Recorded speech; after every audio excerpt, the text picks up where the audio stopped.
Hola! Magandang araw po sa inyong lahat. Ang lulutuin ko po ngayon ay sinigang na crispy pata. Usapang leftover tayo ngayon, pero leftover na hindi naman nabawasan. Ayan po, nagsalang na po ako ng tubig.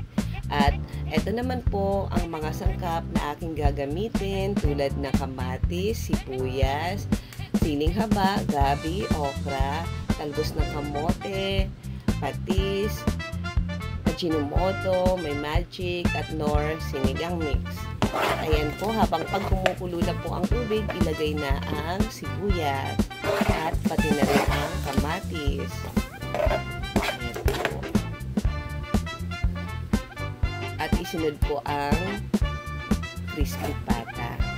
Ayan po, buong buo pa ang pata. At yan pong tubig na ginamit ko, nilagyan ko po yan ng hugas bigas. Ayan, tinakpan ko at pagkakulo ng ilang minuto, binuksan ko at isinunod ko naman ang gabi. Pati na rin ang siling green at tinakpan. Pagkatapos ng ilang minuto, binuksan ulit at ayan po, nilagay ko ang Knorr Cubes, magic,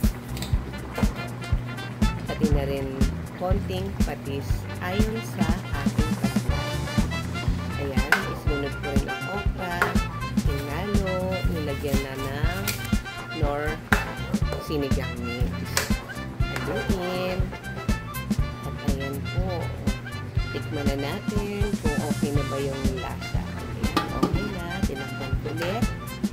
At inilagay ko naman ang talbos ng kamote. Ayan, sana po inyong nagustuhan ang aking recipe sa araw na ito. Salamat po sa inyo. Luto na po!